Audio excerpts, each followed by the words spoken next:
Olá, meus irmãos, bem-vindos ao canal Ministério Palavra do Senhor. Vamos dar continuidade ao estudo da Bíblia. A primeira carta de Paulo a Timóteo, capítulos 3 e 4. Né? A gente já percebeu que Paulo deixou Timóteo em Éfeso para tomar conta daquela igreja em Éfeso, lá e tinha a questão da heresia. E Paulo está instruindo Timóteo, já instruiu Timóteo acerca da advertência contra os falsos mestres.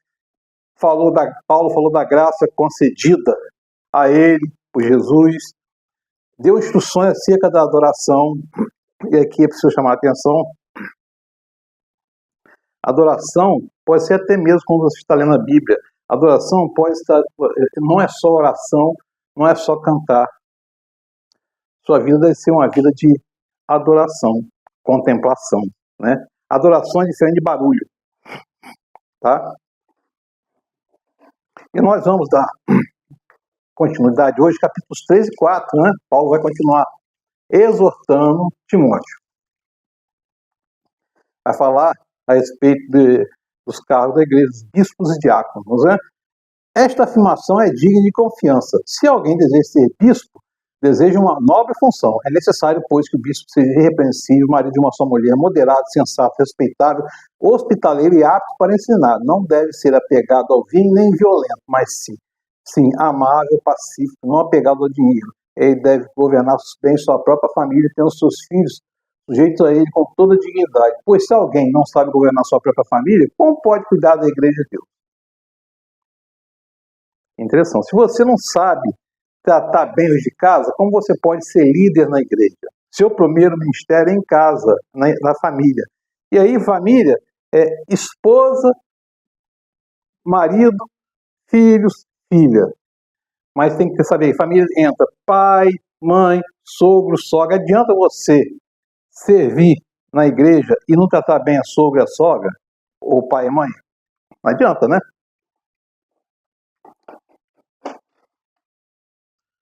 Não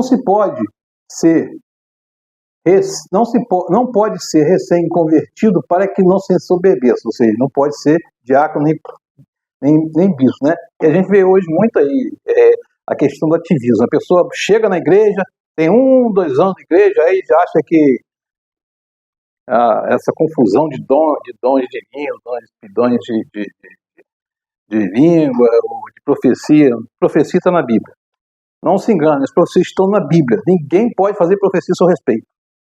E aí, o recém-convertido ou recém-chegado na congregação se destaca pelo ativismo, não é pela atividade, que ativismo esvazia a sua contemplação, porque você faz um monte de coisa mesmo, então não dá.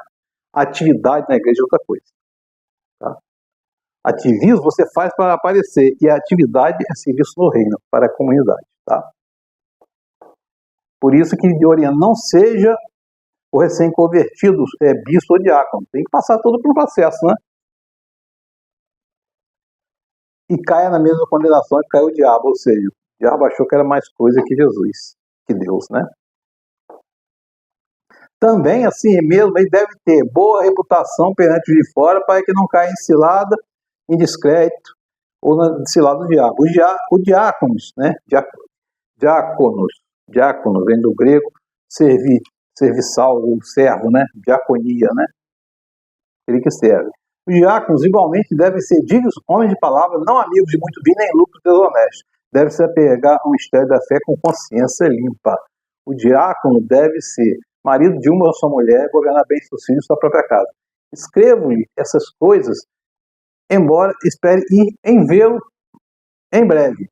Mas se eu demorar, saiba como as pessoas devem comportar-se na casa de Deus, que é a igreja do Deus vivo, a coluna e o fundamento, na verdade. Não há dúvida que grande é o mistério da piedade. Deus foi manifestado em corpo, edificado no espírito, visto pelos anjos, pregado entre nações, crido no mundo, recebido em glória. E a gente vê aqui, meu irmão, esse mistério da piedade, né? Porque a maior piedade, a maior compaixão que a gente vê no mundo foi o amor de Jesus ao morrer na cruz por nós, né? Esse pecado por nós. No capítulo 4, Paulo vai falar ainda, Timóteo, com instruções acerca da doutrina. O Espírito diz claramente que nos últimos tempos Alguns abandonarão a fé e seguirão espíritos enganadores, doutrinas de demônios. Tais ensinamentos vêm de homens hipócritas e mentirosos que têm a consciência cauterizada por ele, o casamento, o consumo de alimentos. É aquele ascetismo, né?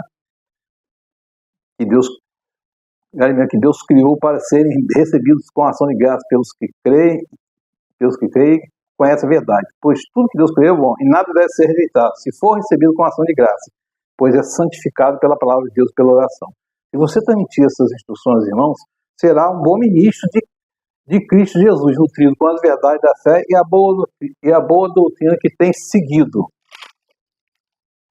Ordene essas coisas, ninguém o despreze pelo fato de você ser jovem, mas seja um exemplo para os fiéis na palavra, no procedimento, no amor e na fé, até a minha chegada. Dedique-se à leitura pública da Escritura. Meu irmão, minha irmã, Paulo, depois de orientar, que as orientações iniciais acerca dos diáconos, como o procedimento dos diáconos, tudo, devemos ser assim sempre, os irmãos da igreja, nós devemos ser assim, os irmãos da comunidade de fé. Mas, meu irmão, minha irmã, Paulo está falando aqui, dedique-se à leitura pública das Escrituras. Meu irmão, minha irmã, antigamente era muito difícil para ler, mas hoje nós temos uma Bíblia aqui. Como é que você pode conhecer o Evangelho sem ler o que está escrito? O falar vem pelo ouvir. Falar vem pelo ouvir o que está escrito aqui na Bíblia, que você pode ler. Não se pode ensinar sem conhecer profundo. Fazer não é a teologia da academia. Fazer teológico. Todo cristão tem que conhecer a palavra, tem que estudar a palavra. Senão você vai passar coisa errada. Como é que você pode servir de uma coisa se não conhece a palavra? Isso é uma coisa, e a gente tem que ler sempre. E com relação à questão da teologia, o seu fazer teológico, quando você vai lendo, você vai tendo cada vez mais vontade de estudar e se aprofundar naquilo. É uma coisa natural isso. Deve ser natural do crente. Porque como é que Timóteo ia ser respeitado se ele não tivesse a dedicação ao estudo do conhecimento da palavra, a sã doutrina? E a gente vê hoje aí claramente, bota um copo d'água aqui, uma toalha molhada ali, aí você vê o cara levanta a mão, o outro cai, não sei mais, uma mistura, um sincretismo, que não tem nada daquilo no Evangelho. Aí você vai falar, aí você ouve os cultos falando assim, não, que as promessas de Deus para a sua vida, não sei o quê. Eu pergunto, que promessas são essas? Existe na Bíblia aqui uma orientação clara